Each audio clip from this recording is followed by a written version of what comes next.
Good evening. This is the Change. And tonight I'm going to talk about the strike, the writers' strike and the actors' strike and the Hollywood strike.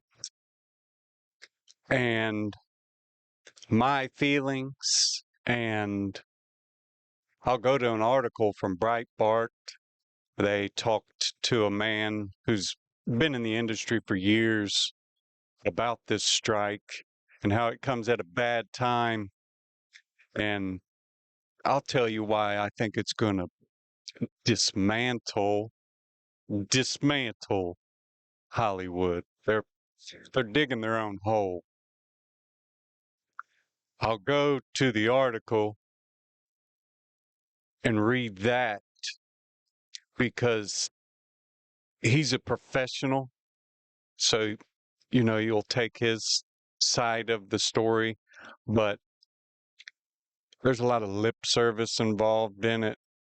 So I'll give you my interpretation of it because the majority of you will probably agree with me. It's from Breitbart, the article from Pam Key.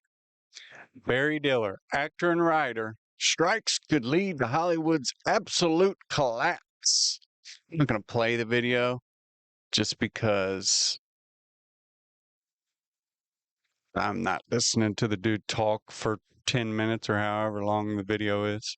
IAC chairman and senior executive Barry Diller said Sunday on CBS's Face the Nation that the entertainment industry could collapse if the writers and actors strikes are not resolved soon. This is a partial transcript, and I'm only going to read a part of the partial. Margaret Brennan. The gears of America's entertainment industry ground to a near complete halt last week when the union that represents actors, SAG, blah, blah, blah, joined writers on the picket line. Some of the CBS staff are obviously SAG members, but work under a different contract than the actors and are not affected by this strike. But to understand who is impacted, here we are joined by Barry Diller, a former movie studio head who's currently the chairman of the IAC and Expedia. Welcome back to Face the Nation. Diller, thank you. Brennan, we were trying to gauge the economic impact of this, and according to the Milken Institute, it could cause $4 billion in economic damage. What do you think the impact will be, and how long will this strike last? He doesn't know.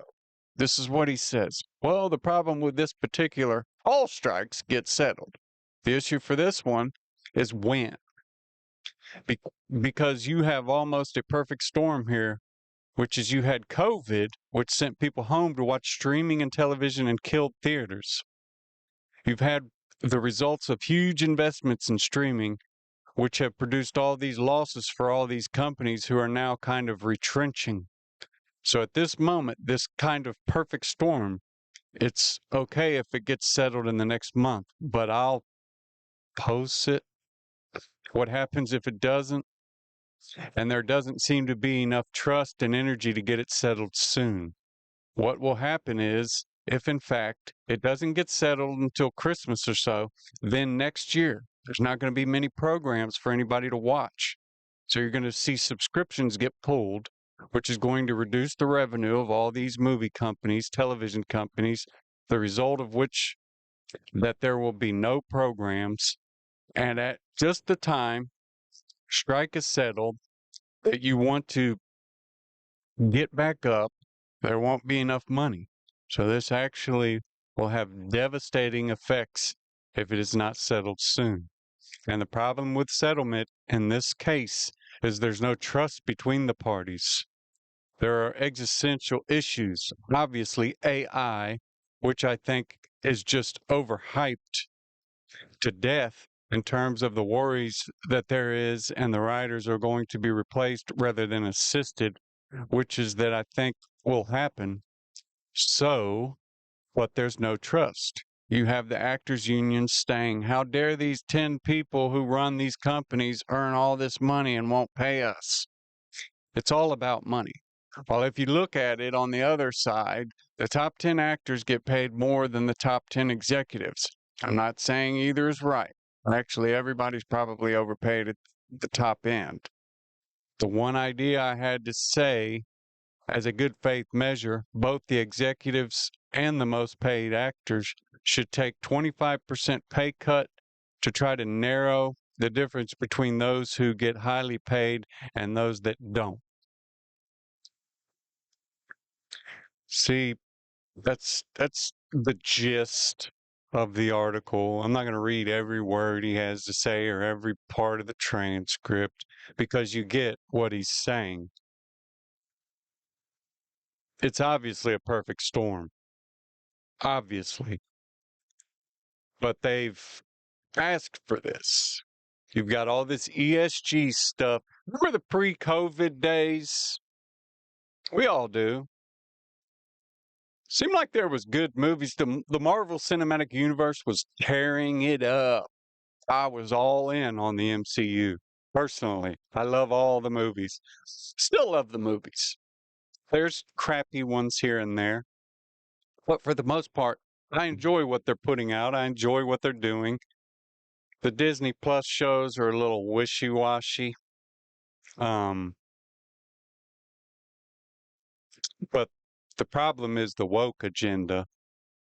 See, they're doing this strike right now, and it seems so odd that this Sound of Freedom, it's an independent movie. Disney owned the rights to it, didn't put it out. But these big movie companies, they don't seem to understand. It's just like the mainstream media companies, just like Fox News, MSNBC, CNN, ABC. I could go on and on and on and on and on. Just like cable television, just like HBO. There's a new sheriff in town, and his name is Netflix. There's a new sheriff in town called YouTube. There's independent people out there chomping at the bit. Sound of Freedom was #1 at the box office last week. They have had to jump through all kinds of hurdles to get this movie in front of us. And the supporters have came out in full force. Everybody on the left wants to act like, oh, it's a small number of people going to see this movie. It's a small number of people who want to support a cause such as this. It's a small number of people. It's not. But we have to keep supporting each other. When you see a cause you want to support, that's a moral cause and a just cause, and it makes you feel good to support it and keep supporting it. And tell your family and friends to support it. I write, and I'm no SAG member. I'm no any union member. I'm a member of the change. That's what I am. And I write, and I'm not on strike. And there's hundreds of millions of other people out there just like me who don't pay dues to anybody. And they're right now sitting in their home library, writing their screenplays, writing their novels, animating their cartoons, filming movies with people who just want to be actors, man. They're not in it for the money. That's all this strike is. It's about money. They say it's about AI.